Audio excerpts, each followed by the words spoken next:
Oke. Stop.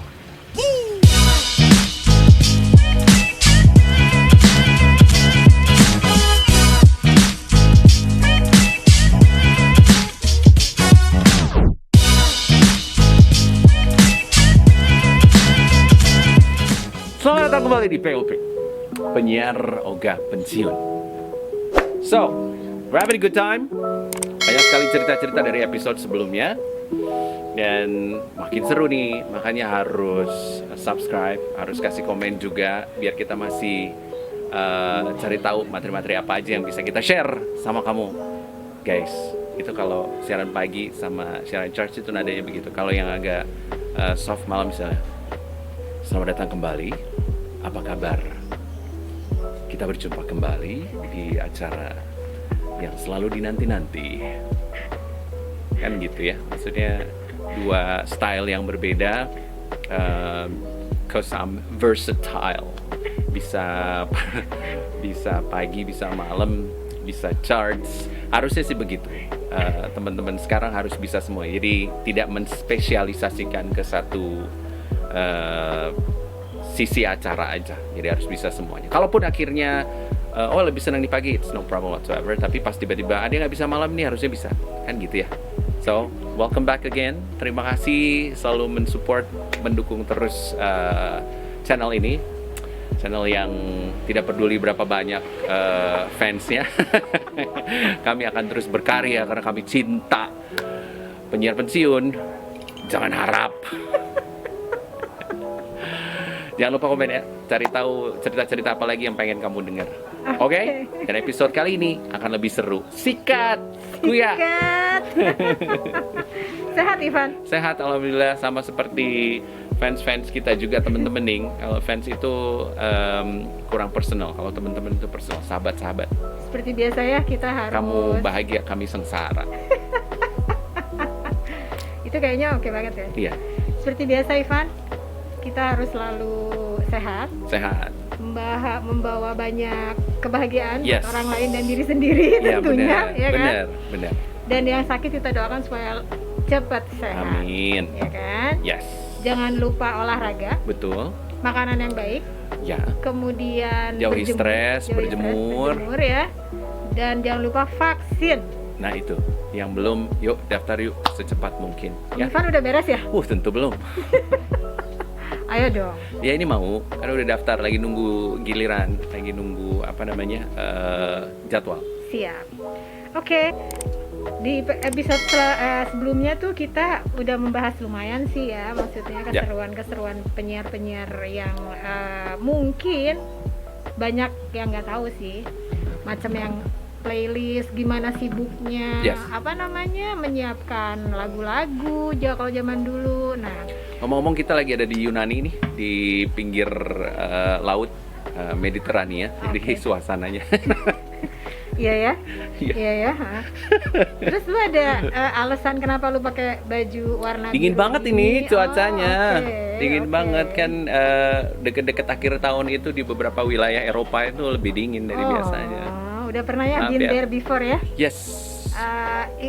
Negara mana biasanya yang lu kunjungi ketika di bulan-bulan ini? Yang stan-stan lah ya, Afghanistan, Kurdistan, terus juga ya Itu Yugoslavia, Yugoslavia. Oke. Eropa kabupaten. Kabupaten ya, Tulung Agung. Oh itu bukan. Tapi Tulung Agung juga lucu loh, men. Iya benar. Clear area. Wah. Oke. Nah, kemarin itu seperti biasa kita baca-baca, kemudian kita menemukan sesuatu yang kayaknya ini juga pasti dialami sama penyiar-penyiar, Oke. ya kan? Yaitu tentang seleb, ngefans lagi nih sama seleb katanya gitu. Ada beberapa teman bisik-bisik, coba tanyain sama penyiar-penyiar lo itu, katanya gitu. Apakah penyiar juga pernah ngefans sama seleb? Oh, iya. Secara kan Iya. maksudnya kalian itu udah segitu seringnya Iya. ketemu sama interview seleb, tokoh terkenal apa dan lain sebagainya. Ini gue punya fact-nya. Kalau Katy Perry ternyata dia ngefans berat men sama Celine Dion. Oke. Jadi pas Yes. ada suatu event, dia tuh kayak yang thrill banget, seneng gitu. Bener, Terus bener. ketika ketemu dia speechless man. Yes. Itu kejadian juga sama Ariana Grande Yeah. dengan Yeah. dia seneng ngefans sama Jim Carrey. Yeah. Kemudian Taylor Swift, dia ternyata fans beratnya Madonna. Yeah. Lu kan udah dari sepanjang perjalanan Yep. karir pastilah ketemu banyak orang ya, mau dalam negeri, luar kabupaten ya kan, kota Yes. madya, Yes. semua lu udah pernah Sudah merambah. Oke. Oke. Ya kan.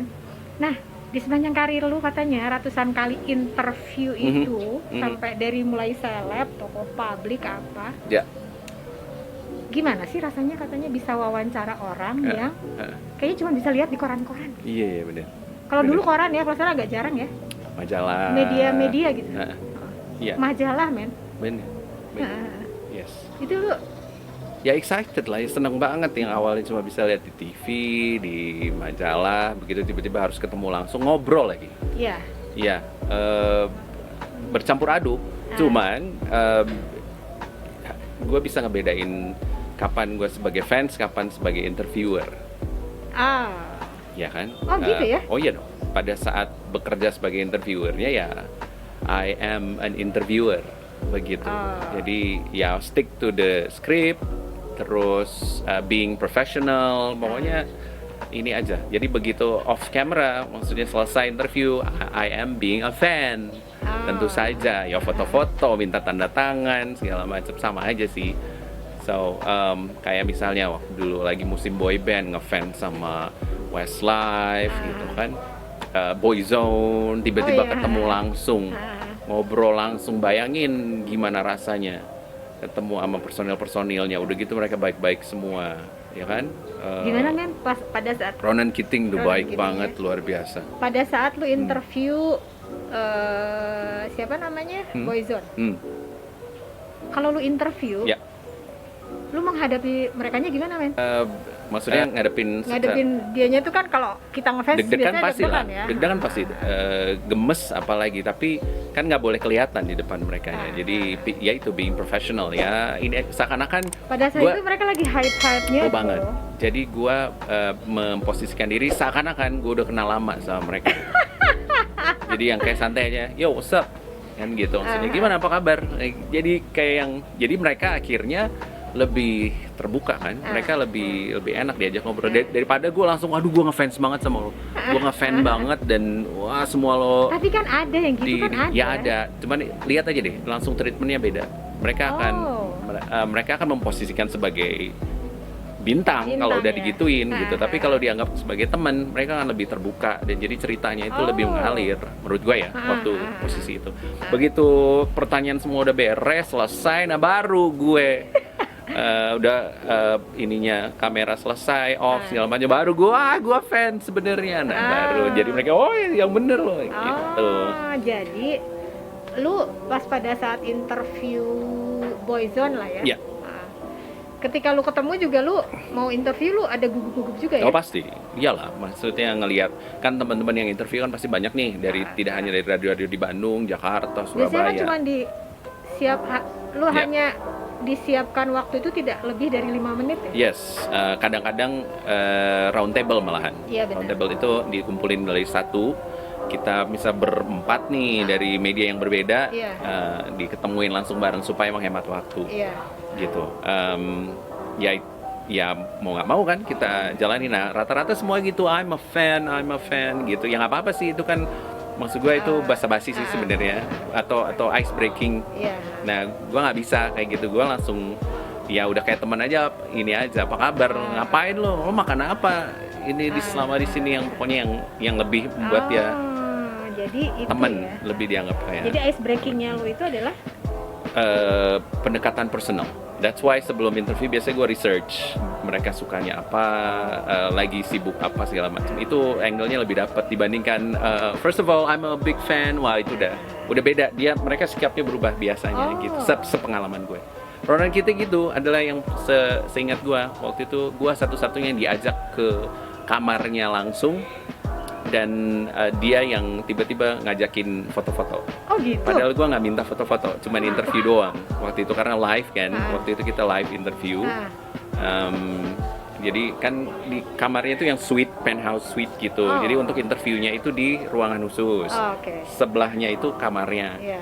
Nah, media-media lain tuh udah di situ aja net. Nah, cuman kita waktu itu bersama Bapak Vidias waktu dia yang menemani Oh, gue. oke. Nah gue itu satu-satunya udah di ini aja di kamar gue aja yang asik gitu, maksudnya biar nggak terlalu di sini berisik banget Berisik, katanya, iya. banyak wartawan segala macam. Oke. Nah gue satu-satunya yang diajak ke kamar sebelah kamarnya. buat interview. Jadi gue bertiga nih, cuma bertiga sama dia karena begitu Ngapain men di kamar men? Ronan kita tahu oh ini live ya, live interview ya, bukan maksudnya recording. Recording. Jadi dia bilang udah di kamar biar nggak Jadi terlalu dikasih berisik. keleluasaan, ya. Set, ya udah enak kan ngobrol bareng segala macam. Tiba-tiba live interview selesai, kita mau bilang terima kasih gini. Maksudnya terima kasih ya Ronan udah ngasih waktu gini. Terus tiba-tiba dia gini. Loh, terus kita nggak foto-foto nih. Oh gitu. Bayangin Ronan gitu, yuk kita foto-foto dong. Gitu. Terus kita oh iya kita Oh iya, mau foto-foto. Saking lu excitingnya ya. Saat itu ya. Iya. Kayak gitu akhirnya ya pengalaman-pengalaman yang kayak begitu yang Iya. mengagetkan. Itu kan kalau di apa namanya seleb apa namanya luar negeri ya, mancanegara. Iya. Kalau domestik gitu. Wah, domestik apalagi. Gua tuh Serius, gue mau gini dulu ya. iya. Oke. Gue tuh fans beratnya Faris RM, Indra Lesmana gitu. Nah, pekerjaan ini kan Mama akhirnya Ina. Mama Ina apalagi. Kan berarti pekerjaan ini mendekatkan kita dengan talent-talent yang luar biasa ini, maestro-maestro yang ngeri ini kan. Sampai waktu itu pernah yang kita di ulang tahun mengundang Iya. Satu event ya. Yes, artis-artis ini kan ketemu langsung, bayangin gimana rasanya yang gua besar gitu dengan lagu-lagu mereka, tiba-tiba ketemu langsung ngobrol, terus dengan santainya mereka nggak kayak artis tapi kayak om sendiri gitu, kayak ngobrol sama Tetep om WhatsApp sendiri. Tetap juga sama, jadi begitu masuk ke ruang siaran kan udah kayak temen aja gitu, bukan fans, tapi begitu selesai baru Iya benar. Om Faiz, aku ini Berarti fans berat. Kalau misalnya penyiar ketemu idola itu, dia harus tapi nggak semua orang kan kayak lu, Van. Ya gitu, maksud gue gini, seharusnya sih bisa dipisahin ya, personal feelings, maksudnya sebagai fans sama pada saat lo bekerja sebagai interviewer harusnya kan bisa dipisahin. Iya benar. Karena kelihatan kok, karena sepengalaman gue gitu, I've been there gitu loh, ngeliat banget teman-teman lain begitu dia sudah start nih dengan ice breakingnya, aduh gue tuh ngefans banget sama ini lo itu, si artisnya udah berubah gitu treatmentnya sampai dia sendiri ngomong, gue tuh udah denger kalimat itu tuh udah ratusan kali kali tiap kali ketemu teman-teman media nih apapun itu gitu, jadi gue bisa ngerasain. So I'm putting myself in their positions gitu. Misalnya gue sebagai artis nih, ceritanya gue artis ngetop, terus ketemu sama media, terus kata media gue tuh ngefans sama lo, kan gue langsung yang oke, alright, gitu kan ya. Tapi gini, kemana aja sih lo? Ini emang punya waktu lo? Ini cari makan enak nih di sini gitu. Maksudnya yang angle lain tuh masih banyak gitu, yang membuat mereka lebih relax. Lebih gitu. relax ya. Malah lebih kayak dikenalin sama ininya ya gitu ya, sama si. Beda kok, beda banget. Serius beda banget waktu pas diajak ngobrol secara. Makanya gue research ya, maksudnya nggak asal gue bacot misalnya ini apa gitu, tapi gue harus cari tahu sebenarnya kayak misalnya personil WBN ada 4 nih, pas gue ketemu sama yang kebetulan dia suka koleksi apa gitu, atau dia suka makan apa, nah itu bisa gue hajar di situ. Jadi dia langsung kok lu tahu sih kan gitu. Jadi key-nya adalah lu research. Research. Research is everything, karena information itu kan nggak disiapin sama modal. tim lu? Enggak, ini gue cari sendiri. Kalau tim kan biasanya lebih ke materi, fokus buat interviewnya ya. Live atau recording kan konsentrasi, bukan yang tahu nggak loh dia tuh sukanya ini enggak. Itu personal aja gitu. Jadi sebetulnya key-nya adalah ada di research tadi, sama memang harus menempatkan bahwa levelnya sama kali ya. Oh iya kan. Kalau enggak repot, tapi lu bukan repot sih, dia nggak akan terbuka ini gitu, jadi kayak akhirnya kayak jaim.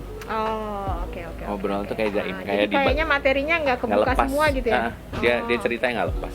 Itu kayak gitu ya, kan butuh waktu ya, Van? ininya buat untuk bisa kayak gitu. Untuk bisa satu level gitu kan butuh waktu Oh iya, pasti. oh iya, Ah. iya. Ini jam terbang. Mm-mm. Iya pasti. Tapi pas pertama-pertama nih lu, zaman-zaman masih rookie dulu, lu interview siapa? Awal pertama yang gua interview adalah maksudnya punya kesempatan untuk ini. Seleb lah ya. Yes, adalah Sementara kan di Excuse episode me. sebelumnya, All for One. oh, Itu lu adalah masih ingat nggak lagunya?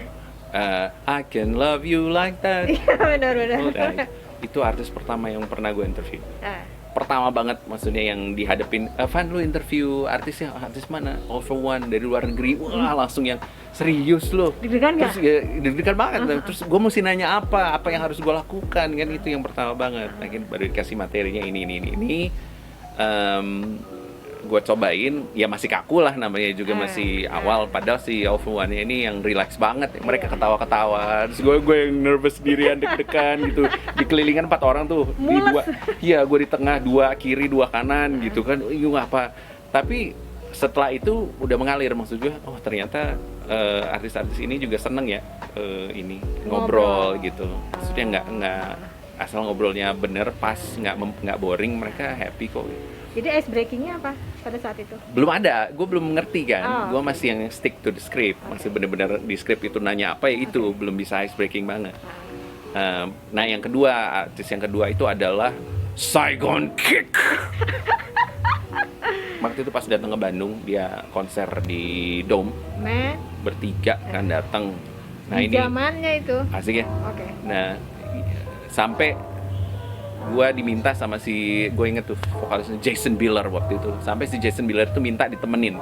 Maksudnya begitu selesai interview, lu temenin gue deh ini buat keliling Bandung kan, diajak makan segala macam supaya enak nih ngobrolnya, kata yang lain tuh susah banget nih diajak ngobrol, lu temenin deh gini. Terus gue nemenin mereka di mobil keliling sebelum, jadi paginya interview, terus mereka harus ketemu wartawan kan segala macam, makan siang di rumah makan Sunda segala macam. Oh mereka Makan lah kan di traktir, maksudnya diajak emang udah ini schedule-nya ya? maksudnya biar kenal makanan Sunda segala macam. Nah dia tuh pengen temenin Vanu, temenin deh biar gua ngerti nih kita makan apa segala macam, tolong jelasin ini apa gitu kan. Nah yang seru adalah waktu itu pas kita sampai di BIP, gue pernah cerita belum sih? Nyampe di BIP.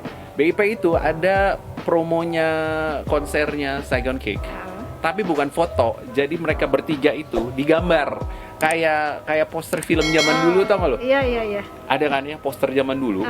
Kalau kita nonton di bioskop, itu kan bukan foto. Bukan foto. Gambar. Gambar. Ada orang ngegambar gitu. Gede banget. Di depan BIP ditaruh ininya. Posternya. Nyebutnya apa sih? Poster atau apa? Habis gede banget billboardnya. Digambar sampai si Jason tuh stop di depan BIP. Inget banget gua, stop sek gitu di depan. Dia foto itu cuma pengen foto, katanya itu keren banget katanya, ini foto mereka bertiga gitu kan, dengan gaya yang sama. itu foto itu gambar itu dari foto flyers mereka. Ini ada semacam brand sponsornya kan rokok waktu itu. Nah itu digambar segede banget. Ya, terus kita pengen foto di situ, kita pengen foto di situ gitu. Terus mereka turun 3-an, nggak ada di schedule-nya untuk berhenti depan BIP itu. Turun foto di depan situ. Orang-orang pada ngeh nggak? Ya orang nggak ngeh, kira apa nih bule-bule foto di depan. Jadi orang nggak tahu kalau itu mereka gitu. Mereka pikir cuma turis nih foto-foto gitu kan. Di depan, persis depan pintu masuk BIP itu. Iya. Dipajang gede kan. Dengan gaya yang sama. Ya mereka gitu kan. Terus gue mikir nih bule-bule maksudnya udah keliling dunia, terus segala macam, lihat poster gini duan pengen foto. Gue ini kan fenomenal. Oh iya bener sih. Epic banget harusnya kan ya. Jadi gue nungguin di mobil tuh ngakak gitu, maksudnya ya ampun gitu, segitunya mereka teh. Jadi ya kalau sepanjang karir lo itu berarti yang paling bikin deg-degan itu kalau ketemu idola lo tuh siapa, men? Mancanegara. Jadi yang bikin deg-degan itu yang pertama. Nah setelah itu gue nggak pernah ada deg-degan lagi sih sebenarnya. Nervous ada gitu, takut maksud gue materi gue ini boring nggak ya, gitu lebih ke situ ya, lebih ke situ. Tapi kan biasanya sebelum gue udah ada yang interview duluan gini-gini. Gue biasanya suka nyolong ide dari interviewer gue sebelumnya. Misalnya dia nanyain ini, udah ditanya ini, gue langsung berubah saat itu, materi saat itu. Maksudnya supaya jadi maksud gue gini, gue biasanya nih, ini trik gue, untuk materi utamanya soal album, single segala macam itu nggak terlalu banyak, like 25% to 30% gitu kan, set gitu. Sisanya lebih banyak kayak ngobrol aja gitu, maksud gue gila lu ya, lu ngetop sekarang gitu, perasaan lu tuh gimana sih? Jadi kayak fact finding ya? Ya kayak ini aja gitu, nyangka nggak lu sampai kayak begini sekarang gitu. Terus apa yang berubah sih dari lo semenjak itu gitu, bukan lagi nanya berapa lama album ini lo bikin, lagu ini tentang apa gitu, I mean like Karena itu udah itu berapa udah- ratus kali ditanya mungkin. Oke. Jadi Gitu. percentage-nya lebih ke Yes. lifestyle-nya kali ya? Yes, kata ini juga siapa yang di bapak interview dunia siapa, Larry Larry King? King, nah, kan begitu ya, Iya. maksudnya secara halus bahwa menginterview orang itu harus halus ininya, pendekatannya, karena kalau udah begitu dia akan terbuka sendiri, tanpa Iya. lo tanya dia akan terbuka sendiri. Jadi nggak melulu tentang, ya oke lah bertanya tentang Ya. main menunya. Lo perhatiin deh, daytime talk shows atau late night talk show sekarang menggunakan skema yang sama. Jadi cuman sekitar 20% nanya. Iya. Lo ngetop karena film ini, tapi cerita film itu cuma sedikit sekali. Sisanya adalah cuman kesukaan dia makan apa, Iya. kesukaan dia main musik Iya. atau apa gitu. Iya, Gini kan? betul. More personal menurut gue ya. Gitu. Dan akhirnya gue pikir, oh iya bener juga sih. Iya, bener. Kalau yang dari awal udah ini, berapa lama lu bikin album ini? Iya. Terus apa yang sulit, siapa yang ngebantuin, itu udah yang Justru diggingnya adalah blooper mereka ya? bener, Ah. bener itu. Bener banget. Research is everything. Jadi key-nya adalah Research.